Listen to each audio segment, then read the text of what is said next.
Olá, meu irmão, olá, minha irmã, como é que você está? Bem-vindo à Bíblia para Católicos. Eu sou o Ricardo Braz, seu teólogo católico favorito para conversar sobre a Bíblia, para estudar a Bíblia, como um verdadeiro católico tem que estudar a Bíblia, né?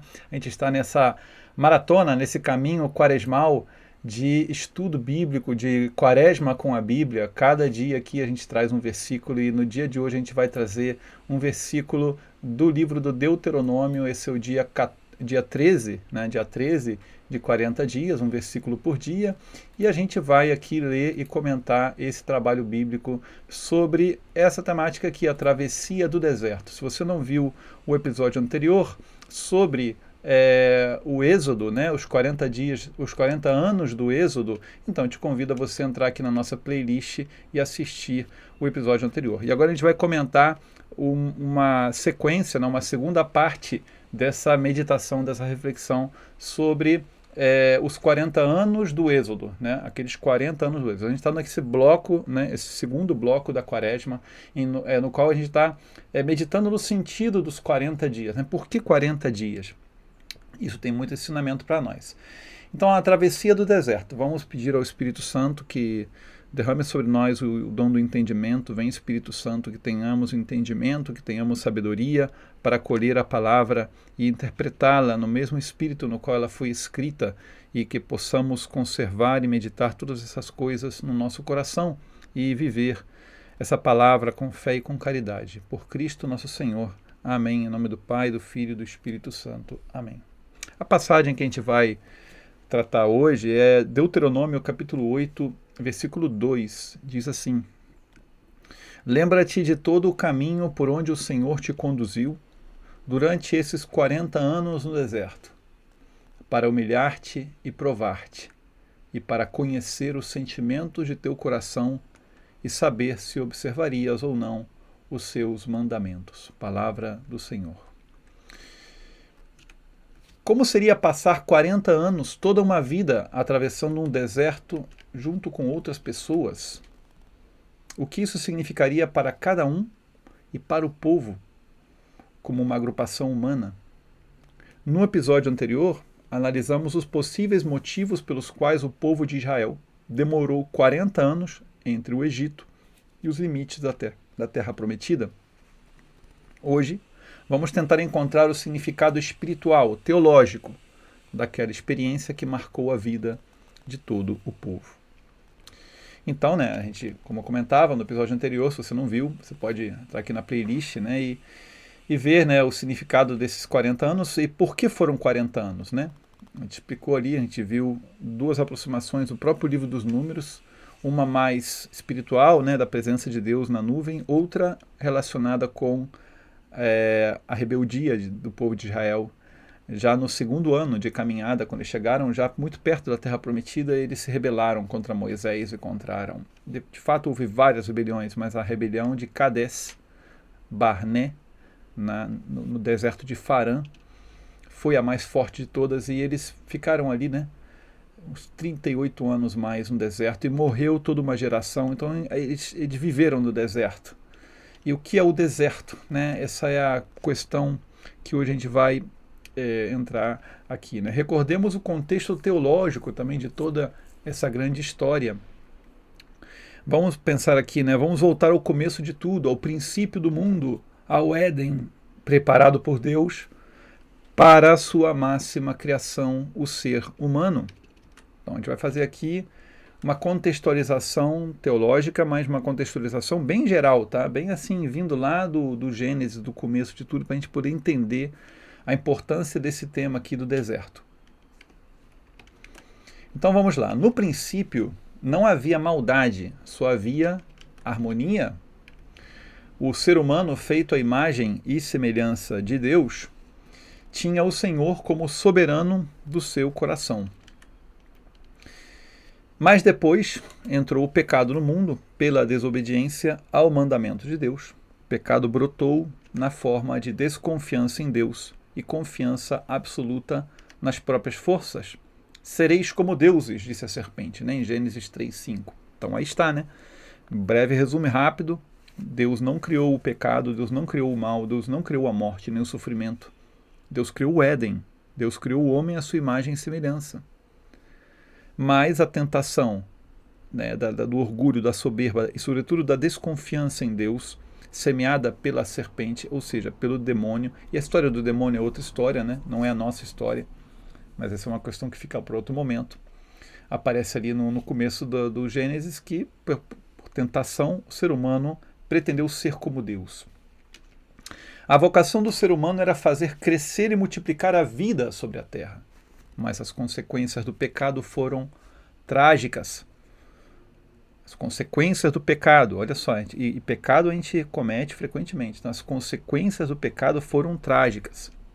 As privações, as necessidades, o suor, os sofrimentos, a escravidão, a morte. A tragédia humana está representada na seguinte imagem: Adão e Eva expulsos do Éden, o jardim das delícias, e condenados a viver no deserto. Trata-se de uma imagem espiritual, o paraíso como representação da felicidade, fruto da comunhão com Deus, o deserto como representação da vida sem sentido, fruto do distanciamento da presença de Deus. Olha só, então isso marca, gente, isso marca a teologia judaico-cristã, isso marca a teologia bíblica, isso marca a revelação de Deus. A harmonia e santidade inicial, representada no Éden, no paraíso, na comunhão com Deus, na comunhão que é viver, né, nele, viver, né, obediente a Ele, viver, né, em harmonia com Ele, em santidade, na presença dEle, e o contraste com o deserto. Então aqui a gente está entrando de cheio nesse tema do deserto, né? Ele já está lá no começo. O deserto é sinal da aridez e do tédio espiritual. Ele é sinal disso, ele é signo disso, ele é símbolo de aridez, de tédio espiritual, da dificuldade de encontrar a Deus e de fazer com que sua obra dê fruto. Sabe quando você se experimenta pecador, você se experimenta longe de Deus, longe da graça, longe das condutas que Deus quer. Então você experimenta o tédio, o vazio, mas não o tédio do mundo, não o tédio do mundo que é falta de diversão, né? Não é isso, é um tédio espiritual, é a vida sem sentido. É você estar fazendo milhões de coisas, mas sem saber por quê, né? Sem um objetivo, sem pensar em coisas mais essenciais e importantes. Então, mas quando você quer fazer aquilo, você não sabe como, você não sente sabor naquelas coisas, você sente tédio, você sente o que os padres da igreja, os padres do deserto chamavam de assídia, né? Que é um vício espiritual muito triste, né? Fruto da desesperança, fruto do desespero. O que ocorre no Êxodo? Deus chama Israel, seu filho amado, para que saia da escravidão do faraó no Egito. Ver Oséias 11:1. Deus acompanha o povo hebreu para que se liberte de uma situação de opressão, mas não o leva imediatamente a uma liberdade cômoda. Deus educa seu filho. Deus conduz seu povo pelo deserto. No deserto, durante 40 anos, Deus habita, coloca sua morada no meio do povo de uma forma misteriosa, que é aquele assunto da tenda, né, do tabernáculo. Então Deus leva o povo ao deserto, mas o povo precisa ser purificado. Faz uns dias aí eu estava lendo, compartilho aqui com vocês, eu estava lendo um texto dos profetas. Agora que eu lembrei isso aqui de falar com vocês, mas não tinha planejado. Então eu vou tentar lembrar aqui qual era o texto dos profetas. Eu acho que era um texto, não sei se do profeta Daniel, não, do profeta Daniel não era. Acho que é do profeta pós-exílico, acho que era do profeta Ageu, ou não sei se é do profeta Jeremias. Um livro lá dos profetas pós-exílicos, ou não sei se era Jeremias, não lembro se é pré-exílico. A coisa é o seguinte, ele fala claramente, né, de como o povo de Israel tinha caído na idolatria quando estava em Egito. Né? Isso é uma coisa que não está no Êxodo, não está no livro dos Números de forma explícita, está implícita. Né? Por exemplo, quando a gente estuda as pragas do Egito, muitas vezes as pessoas acham que as pragas foram só para castigar os egípcios, mas não foi só para castigar os egípcios. Foi para ensinar aos israelitas o poder do verdadeiro Deus, porque os israelitas também já estavam caindo nas idolatrias dos egípcios. E quando a gente entende isso, a gente entende o bezerro de ouro. A gente entende a presença do bezerro de ouro durante séculos dentro do povo de Israel, né? Então, assim, o povo de Israel, ele no Egito, ele não foi só oprimido, ele também caiu na idolatria, ele também começou a entrar por um caminho espiritual de perdição. Então, era preciso que fosse purificado, e por isso que a gente entende tantas rebeliões no deserto, né? Tá bom? Que queria compartilhar isso aqui, porque isso está na Bíblia, tá? Isso não é uma teoria, isso está nos profetas, tá? Então, depois prometo trazer aqui para vocês texto profético exato sobre isso, que eu agora lembrei aqui e não lembro exatamente onde está, mas isso está muito certo na Bíblia, sabe? Então vamos lá, olha o que está dizendo aí, né? O Deus teve que educar seu filho Israel. 40 anos é um tempo relativamente longo, é toda uma vida, toda uma geração, né? Quando na Bíblia se fala de geração em geração, se você pegar e calcular, né, uma genealogia bíblica e o período de tempo que aquela genealogia ela parece estar abarcando, normalmente você vai ver uma média de 40 anos. Né? 40 anos é um tempo médio, né, de uma geração. Até porque, outro detalhe bíblico aqui que talvez você não conheça, né? O que é uma geração? Né? Uma geração são os nossos filhos. Né? Então eu sou, por exemplo, meus pais são uma geração, eu sou uma segunda geração, minhas filhas são uma terceira geração, e quando elas tenham filhos, eu seja avô, será a quarta geração, né? Então é uma sequência de família, né? Certo? Hoje em dia as pessoas, bom, está variando, né? Eu lembro que na época dos meus pais as pessoas tinham filhos aos 25 anos, por aí, né? Hoje até o pessoal está fazendo como era na antiguidade. Na antiguidade os pais tinham filhos, os varões, né, os homens, entre 30 e 40 anos de idade, né? Não antes dos 30, normalmente, né? Não depois dos 40. Ah, Ricardo, mas tal rei, ele foi pai com 20 e poucos anos. No caso dos reis é um pouco complicado, porque no caso dos reis eles precisam, né, ter herdeiros. Então, às vezes, eles adiantam esse processo, né? Porque vira rei aos 18 anos e já tem que ter filho logo, né? Mas no caso do cidadão normal, né, do sujeito lá do povo de Israel, naquela época, eles costumavam casar a partir dos 30 anos. Antes de 30 anos, o homem ele estava em formação, né? O varão. Ao contrário da mulher. A mulher, quanto antes, melhor, né? A mulher, no caso daquela época, a mulher, já aos 15 anos, ela já estava preparada para casar. Mas o homem não. O homem era mais imaduro porque o homem tinha muitas coisas que aprender para assumir uma família. Olha só, né? E hoje a gente está chegando numa situação que está mais ou menos assim, né? Os homens estão se casando mais tarde, as mulheres também, né?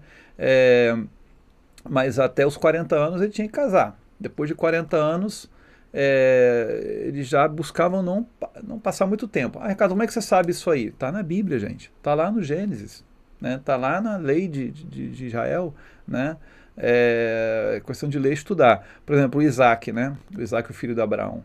Ele já tinha 40 anos quando ele quando ele casou com Rebeca. A mesma coisa os filhos dele, o Esaú e o Jacó, casaram aos 40 anos, né? E já casaram um pouco tarde, né? Quando o Evangelho fala que Jesus, quando começou a pregar, né? Quando começou a sua obra, né? Lá em Lucas capítulo 3, ele tinha aproximadamente 30 anos, né? Esse aproximadamente é importante, porque o Lucas não está dizendo que ele tinha 30 anos.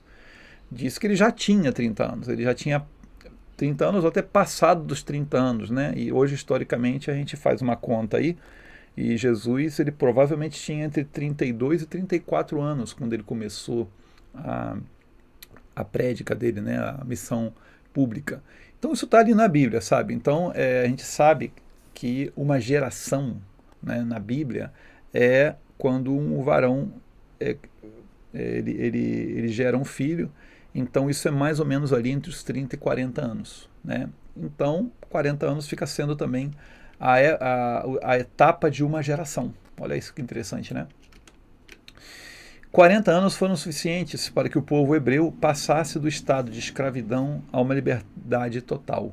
Mas esse passo, essa transformação, aconteceu em uma situação profundamente desafiadora no deserto. O tempo no deserto foi necessário. Israel, o filho amado de Deus, precisava converter seu coração a Deus. Era necessário passar por uma transformação. Sabemos que o número 40 nos fala de um ciclo de transformações. Que transformações Israel viveu durante aqueles 40 anos? O capítulo 8 do Deuteronômio traz lições dos 40 anos de Israel no deserto, transmitidas às novas gerações, dispostas a obedecer a Deus e honrar sua aliança.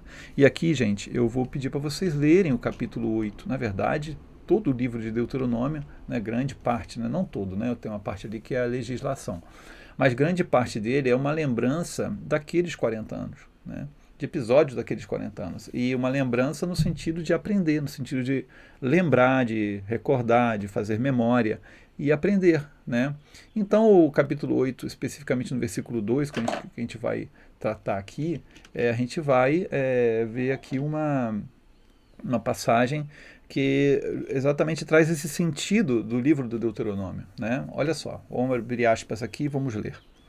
Lembra-te de todo o caminho por onde o Senhor te conduziu durante esses 40 anos no deserto, para humilhar-te e provar-te, e para conhecer os sentimentos de teu coração, e saber se observarias ou não os seus mandamentos. Explorando o significado teológico e contextual de cada parte, vamos aqui numerar cada uma das expressões desse versículo. Primeiro, lembra-te, né? Essa palavra inicial é um imperativo, um chamado urgente de Moisés ao povo de Israel. Não é apenas um convite à memória histórica, mas um exercício espiritual de reconhecer a presença e ação de Deus na vida. Lembra-te implica gratidão pelo passado e aprendizado para o presente, sugerindo que esquecer é perigoso, pode levar à ingratidão e à autossuficiência. No contexto deuteronômico, é um apelo para que o povo mantenha viva a aliança, vendo o passado como testemunho do cuidado divino. Então, olha só, lembrar para um judeu, para um cristão, é uma obrigação, né? Fazer memória é uma obrigação. Aí vem aqui um ensinamento interessante, porque veja você, a missa o que é? A missa é o memorial da paixão, morte e ressurreição de Jesus. O que significa isso? Eu não vou entrar aqui no assunto de atualização do sacramento, mas vamos entrar somente no assunto da memória, né? Ou seja, a missa é uma celebração, um ritual que é feito em memória de Jesus Cristo, né? Tanto assim que no final da consagração do pão e do vinho, né? Quando se transforma em sacramento, em Eucaristia, o sacerdote diz: fazer isso em memória de mim, né? Essa frase é uma frase bíblica, Jesus disse isso. Na verdade, uma frase que Jesus disse já mudando um pouco o que tinha sido dito lá atrás por Moisés. Moisés tinha dito lá no Êxodo, né, fazer isso, né, que é o sacrifício do cordeiro, em memória do que Deus fez por vocês. Agora Jesus diz assim: fazer isso em memória de mim. Quer dizer, pelo que eu estou fazendo por vocês, que é entregar a minha vida por vocês. Então, fazer isso não é uma coisa assim, se vocês quiserem, vocês fazem, né? De vez em quando aí, vocês fazem. Não, é fazer isso. E os primeiros cristãos, eles faziam isso, eles se reuniam no primeiro dia da semana para a fração do pão. Essa é a origem da missa, está lá em Atos dos Apóstolos, está lá nas cartas de Paulo. Eles se reuniam para a fração do pão no primeiro dia da semana. Essa é a origem da missa. Então, o católico, o cristão que diz assim: eu sou cristão, eu sou católico, mas eu não vou à missa, primeiro, ele está desobedecendo a Jesus Cristo. Segundo, ele não está fazendo o exercício de memória. Fazer isso em memória de mim. Você não pode esquecer, né? Ah, mas eu não pude ir à missa no domingo. Eu estive cuidando, não sei, uma pessoa doente. Duas coisas. Você pode fazer memória fazendo uma muito boa oração no domingo. Talvez até acompanhando a missa pela internet, né? Pela televisão, pelo rádio.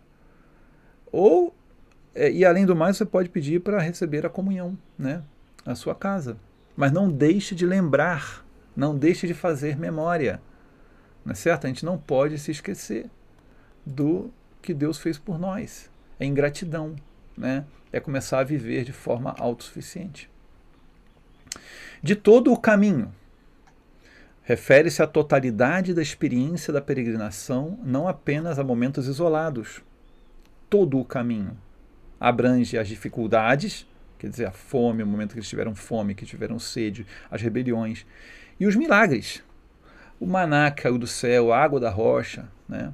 A presença de Deus no Monte Sinai, indicando que nada escapa ao propósito de Deus. É uma visão holística. Cada passo, cada desvio foi parte de uma jornada intencional, desenhada para ensinar e transformar. Para Israel, é a trajetória da saída do Egito à beira da Terra Prometida. Para nós, é o convite a enxergar nossa vida, toda a nossa vida, como um caminho guiado por Deus. Então, olha só que bonito. Por onde o Senhor te conduziu. Aqui está a soberania divina. O povo não vagou sem rumo, mas foi conduzido pelo Senhor. O verbo conduzir evoca a imagem de um pastor guiando suas ovelhas. Por exemplo, no Salmo 23, o Senhor é o meu pastor, nada me falta. Em verdes pradeiras ele me faz repousar, ele me conduz, né? O Senhor me conduz, é um pastor que me conduz.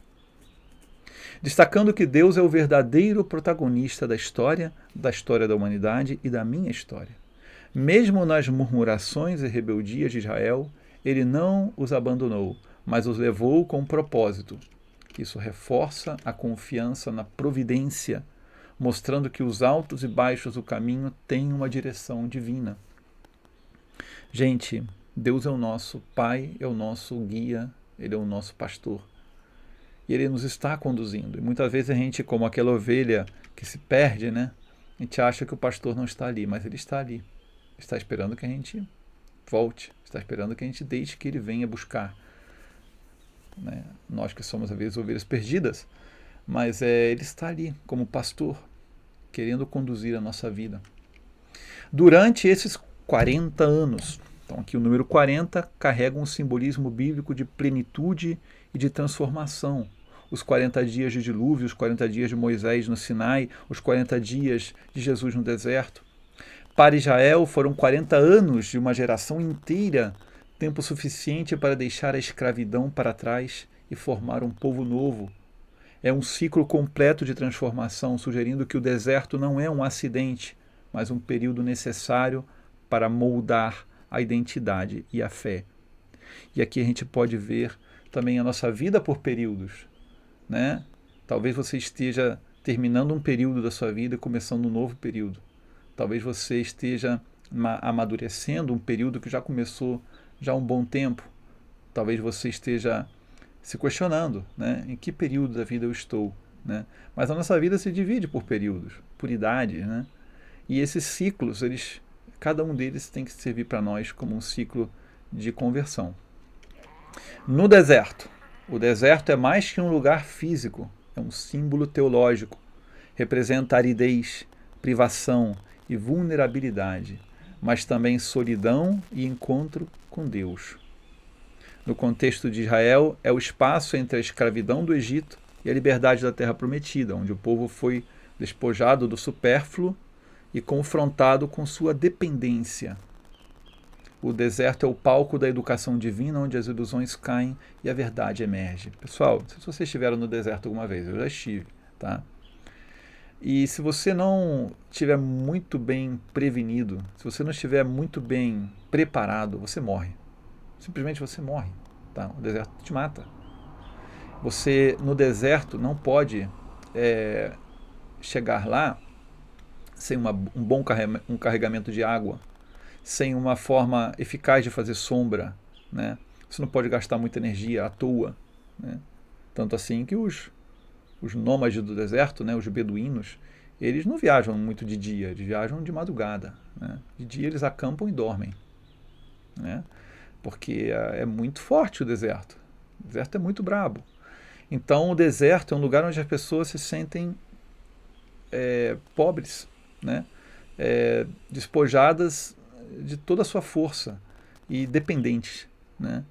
Então na nossa vida, uma hora ou outra a gente vai sentir assim. A gente vai se sentir frágil, dependente de Deus. Seja porque falta algum recurso, né, porque falta dinheiro, porque falta algum recurso para alguma coisa, seja porque falta apoio, seja porque falta saúde. Em algum momento a gente vai se sentir vulnerável. E esse é o nosso deserto. Então, mas aí quando a gente vai lembrar dessa passagem de hoje, né, lembra-te que eu estou te conduzindo pelo deserto, nos períodos, nas etapas da sua vida. Lembra de toda a sua vida, né? Para humilhar-te, a gente acaba de ler, né? No deserto é onde a verdade emerge. E a gente já falou sobre humildade nessa quaresma com a Bíblia. A gente já teve um episódio sobre a humildade, né? E humilhar não significa aqui humilhação degradante, mas um processo de revelar as limitações humanas. Deus permitiu a fome e a sede para que Israel percebesse que não podia se sustentar sozinho. O pão vem da terra, mas a vida vem dele. Não só de pão vive o homem, mas de toda a palavra que procede da boca do Pai. Uma passagem que está aí no Deuteronômio, está aí nisso que a gente está comentando. É um convite à humildade, à rendição da autossuficiência, preparando o coração para receber as bênçãos como dádiva, não como mérito. E aqui tem duas coisas muito importantes aqui, que, nossa, abre duas janelas imensas para dois grandes temas. Primeiro, vocês estão vendo que eu estou repetindo muitas vezes, autossuficiência.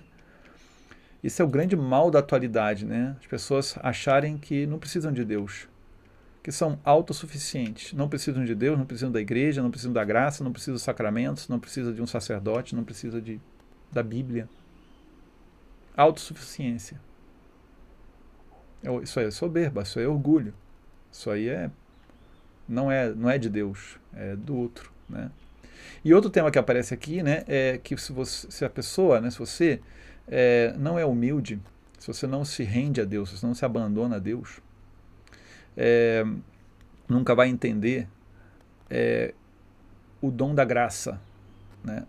O dom da graça tem uma redundância, né?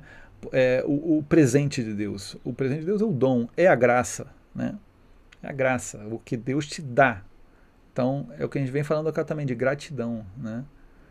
Uma pessoa humilde é grata. Uma pessoa humilde entende que tudo vem de Deus, né? E que não é o mérito o que vai te salvar. Correto? É certo que existe retribuição pelas obras, é certo que Deus vai nos julgar pelas nossas obras, e é certo que tem obras que fazem mérito. Mas não será o mérito que vai nos salvar. Se isso fosse verdade, a gente poderia jogar fora todas as cartas de Paulo, né?